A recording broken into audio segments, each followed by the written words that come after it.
এই লেকচারে আমরা ওয়ার্ডপ্রেস ওয়েবসাইটের কিছু বেসিক জিনিস জানবো। ফার্স্টেই পোস্ট। এখন আমি যদি এখানে অল পোস্টে যাই তাহলে আমি এখানে দেখতে পাচ্ছি ডিফল্ট একটি পোস্ট। আপনি চাইলে এই পোস্টটিকে এক্সিস্টিং পোস্টটিকে এডিট করতে পারেন।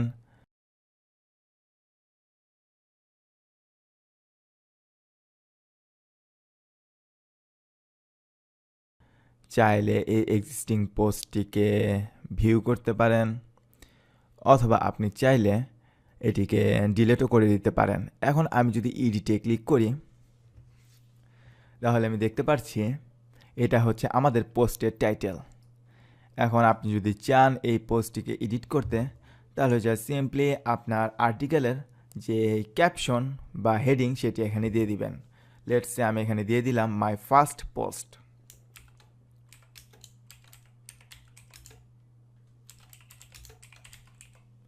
মাই ফার্স্ট ব্লগ পোস্ট, এবং এই আর্টিকেলের এই ব্লগ পোস্টের এই জায়গায় আমি কিছু স্যাম্পল টেক্সট এখানে অ্যাড করব।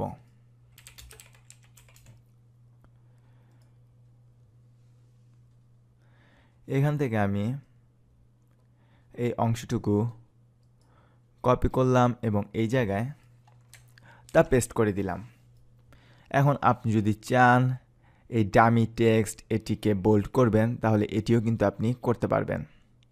এমনকি চাইলে এটিকে ইটালিক, শুধু তাই না, এখন লেটসে আপনি যদি চান এই লাইনটির সাইজ বড় করবেন, লেটসে এটা হচ্ছে আপনার এই প্যারার একটা হেডিং, তাহলেও কিন্তু আপনি এটি এই ড্রপডাউন থেকে আপনার পছন্দ মতো হেডিং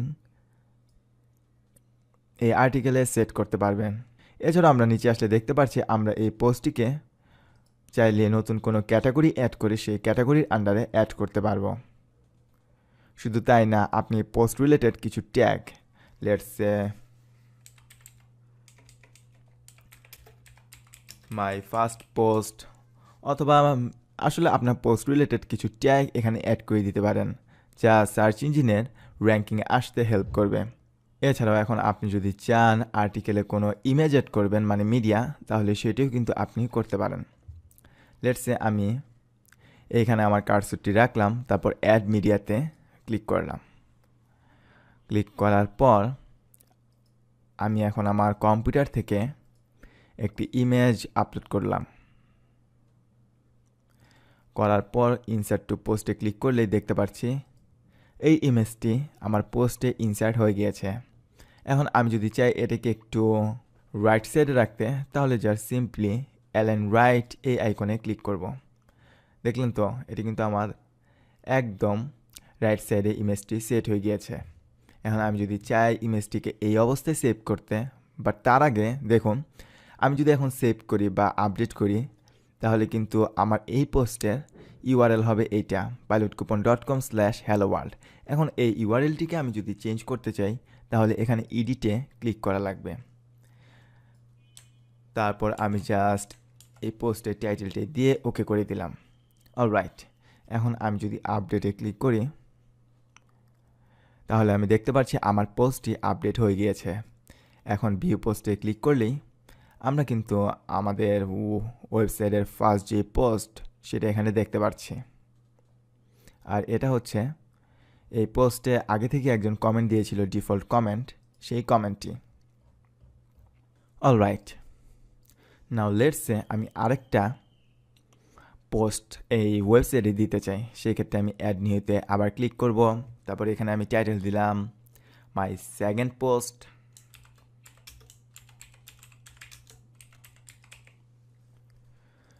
তারপর এখানে আমি আবারও স্যাম্পল টেক্সট কপি পেস্ট করে দিয়ে দিব।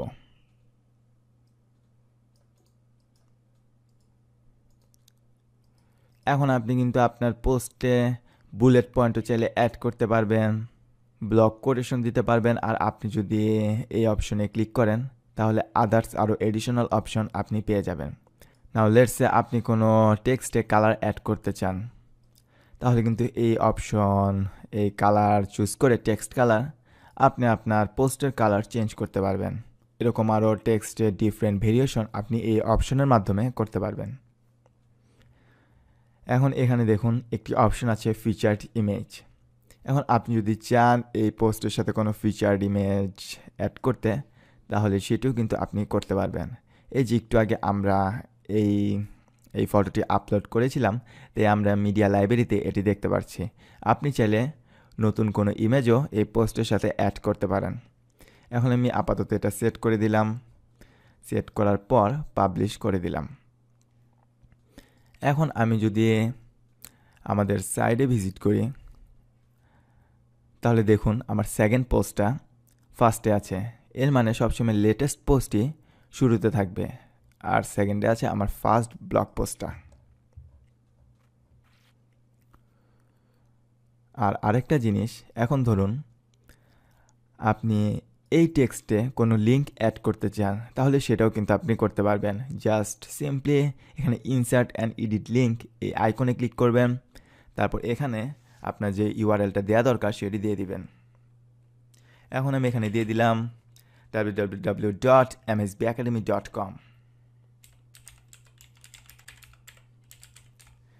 এটা দিয়ে এন্টার করলাম। এখন আমি যদি আপডেট করি, আপডেট করার পর যদি ভিউ পোস্টটা দেখি, তাহলে আমি দেখতে পাচ্ছি এই হাইপার লিঙ্কটি কিন্তু সাকসেসফুলি আমরা ক্রিয়েট করে ফেললাম। Alright, hope this make sense. এখন তারপর আছে মিডিয়া লাইব্রেরিতে আপনি যদি যান, তাহলে আপনি আপনার আপলোড করা সব ইমেজেস দেখতে পারবেন। এই ইমেজগুলো আমি আগে আপলোড করে রেখেছিলাম, আর রিসেন্টলি আমি কিন্তু এই ইমেজটা আপলোড করেছি আপনাদের সামনে। সো এখানে আমি এর জন্য তা দেখতে পাচ্ছি। আপনি চাইলে অ্যাড নিউতে ক্লিক করেও ডিফারেন্ট টাইপের মিডিয়া এখানে অ্যাড করতে পারেন, অথবা চাইলে সরাসরি পোস্ট বা পেজেও আপলোড করে দিতে পারেন, যেটা আমরা কিছুক্ষণ আগেই দেখলাম। আর তারপর আছে পেজ। এখন আমি যদি অল পেজেসে যাই, তাহলে আমি দেখতে পাচ্ছি বাই ডিফল্ট একটা পেজ ক্রিয়েট করা আছে, স্যাম্পল পেজ। এটাকে চাইলে আপনি ডিলিট করে দিতে পারেন, অথবা চাইলে পোস্টের মতোই এডিট করতে পারেন। পোস্ট আর পেজের মধ্যে আসলে ডিফারেন্স হচ্ছে, পোস্ট হচ্ছে একটার পর একটা থাকে, আর পেজ আমরা আমাদের ওয়েবসাইটের ডিফারেন্ট জায়গায় ডিফারেন্ট পেজ অ্যাড করতে পারি। এখন আমি যদি এডিটে ক্লিক করি, এডিট করার পর আমি যদি এই পেজের টাইটেলটা চেঞ্জ করতে চাই, তাহলে জাস্ট পোস্টের মতোই আমি এখানে লিখে দিব আমার পেজের নাম, let's say about us.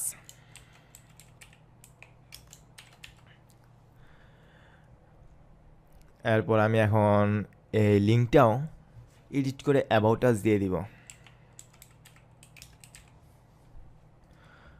Alright, এখন আমি জাস্ট সিম্পলি আপডেটে ক্লিক করে এটাকে আপডেট করে ফেললাম। এখন নতুন পেজ অ্যাড করার জন্য আমি এখানে অ্যাড নিউতে ক্লিক করলাম। এখন এখানে টাইটেল দিলাম কন্ট্যাক্ট আস অথবা কন্ট্যাক্ট। এই কন্ট্যাক্ট পেজটা আপাতত আমি পাবলিশ করে রাখলাম, পরবর্তীতে আমরা এই পেজটাকে সেট আপ করবো। তারপর হচ্ছে কমেন্টস। আপনার পোস্টে কেউ যদি কমেন্ট দেয়, তাহলে আপনি এখান থেকে অ্যাপ্রুভ করতে পারবেন, চাইলে ডিলেটও করে দিতে পারবেন, এমনকি চাইলে কমেন্টটি ইউজারের এক্সিস্টিং কমেন্টটিকে এডিট করতে পারবেন। এখন আমি এই কমেন্টটিকে ডিলিট করে দিব। এখন আমি এটা সিলেক্ট করে ড্রপডাউন থেকে চুজ করলাম মুভ টু ট্র্যাশ এবং ক্লিক করলাম অ্যাপ্লাইতে। সো এভাবে আমরা চাইলে যে কোনো কমেন্ট, আনওয়ান্টেড কমেন্ট ডিলিটও করে দিতে পারি। তারপর হচ্ছে অ্যাপারেন্সের ফার্স্টে আমরা দেখতে পাচ্ছি একটি অপশন থিমস। এখানে আমরা ফ্রি থিমস কিছু দেখতে পাচ্ছি। আপনারা চাইলে অন্যান্য থিমস অ্যাক্টিভেট করে দেখতে পারেন যে আপনার সাইটটা দেখতে কীরকম লাগছে। আর মেন কথা, আপনি আসলে এই থিমসে আপনার পছন্দের থিম আপলোড দেওয়ার মাধ্যমে, এই অ্যাড নিউতে ক্লিক করে আপলোড দেওয়ার মাধ্যমে আপনার সাইটে নতুন থিম ইনস্টল করতে পারেন। পরবর্তীতে কাস্টমাইজ, আপনি চাইলে এই অপশনের মাধ্যমে আপনার ওয়েবসাইটের বিভিন্ন জিনিস, হেডার, ফুটার, মেনু ইত্যাদি এখান থেকে কাস্টমাইজ করতে পারবেন, এমনকি কাস্টম সিএসএসও অ্যাড করতে পারবেন। তারপর হচ্ছে উইজেটস। এখানে আমরা দেখতে পাচ্ছি ব্লগ সাইডবারে কি কি থাকবে। এখন এখান থেকে আপনারা চাইলে যে কোনো ধরনের উইজেট রিমুভ করে দিতে পারেন, এমনকি চাইলে যে কোনো ধরনের এখান থেকে অ্যাভেলেবল কাস্টম উইজেট অ্যাড করতে পারেন। এই উইজেট নিয়ে আমরা আরও ডিটেলস দেখব লেটার সেকশনে। এরপরে হচ্ছে মেনুস, এটা নিয়েও আমরা পরে কথা বলবো। তারপর হচ্ছে হেডার এবং তারপর হচ্ছে এডিটর। আপনি যদি ওয়েবসাইটে কোনো ফাইল এডিট করতে চান তাহলে এই এডিটর অপশনটি লাগবে। তারপর হচ্ছে প্লাগইনস। এই প্লাগইনে আমরা বিভিন্ন রকম third party add on add করতে পারবো। এর মধ্যে বেশ কিছু প্লাগইনই আছে অনেক অনেক পপুলার, আর এই প্লাগইনই ওয়ার্ডপ্রেসকে বেস্ট একটা প্ল্যাটফর্মে রূপান্তর করেছে। কারণ হচ্ছে শুধুমাত্র প্লাগইন অ্যাডের মাধ্যমে আপনি আপনার ওয়েবসাইটকে যদি আর্ট গ্যালারি ওয়েবসাইট বানাতে চান সেটাও করতে পারবেন। আপনি যদি আপনার ওয়েবসাইটকে কোনো একটা স্টোরে রূপান্তর করতে চান সেটাও করতে পারবেন প্লাগইন অ্যাড করার মাধ্যমে। মেইন কথা, ওয়ার্ডপ্রেসে এত হিউজ পপুলার এত ভালো ভালো প্লাগইন আছে যে আপনি আপনার ওয়েবসাইটকে যেটাই করতে চান না কেন আপনি থার্ড পার্টি অ্যাড অন মানে প্লাগইন অ্যাড করার মাধ্যমে আপনি ওয়েবসাইটকে সেরকম বানিয়ে ফেলতে পারবেন। পরবর্তীতে আমরা যখন ওয়েবসাইট সেট আপ করবো তখন স্টেপ বাই স্টেপ সবগুলো প্রসেসই আপনি বুঝতে পারবেন। তারপর হচ্ছে ইউজার্স। এই অল ইউজার্সে আপনার ওয়েবসাইটে কতজন ইউজার আছে তা দেখতে পারবেন। আপনি চাইলে নতুন ইউজার অ্যাড করতে পারবেন এবং ইউর প্রোফাইলে আপনি আপনার নিজস্ব যে প্রোফাইল অ্যাডমিনিস্ট্রেটর প্রোফাইল সেটি এডিট করতে পারবেন। তারপর আছে টুলস, এগুলো আমাদের আপাতত দরকার নেই। তারপর সেটিংস, জেনারেল, এটা আমরা আগেও দেখেছি। তারপরে রাইটিং হচ্ছে পোস্ট যখন আমরা দিব সেই রিলেটেড সেটিংস। তারপর রিডিং হচ্ছে হোম পেজে যেটা ইউজাররা দেখতে পারবে সেটা পরবর্তীতে আমরা যখন ওয়েবসাইট সেট আপ করবো তখন এটি দেখব। তারপর হচ্ছে কমেন্টের বিভিন্ন ধরনের সেটিংস আপনি ডিসকাশন থেকে করতে পারবেন। তারপর হচ্ছে মিডিয়া, আপনি যে ইমেজ ওয়েবসাইটে আপলোড দিবেন সেটার সাইজের সেটিংস আপনি এখান থেকে কন্ট্রোল করতে পারবেন। তারপর পার্মালিঙ্কস, এটা নিয়ে আমরা আগেও দেখেছি। তারপর ওয়েবসাইটের প্রাইভেসি এবং আকিসম্যাথ। সো বেসিক্যালি এগুলোই হচ্ছে ওয়ার্ডপ্রেসের বেসিক। আশা করি আপনি ওয়ার্ডপ্রেস সম্পর্কে কিছুটা আইডিয়া পেয়েছেন।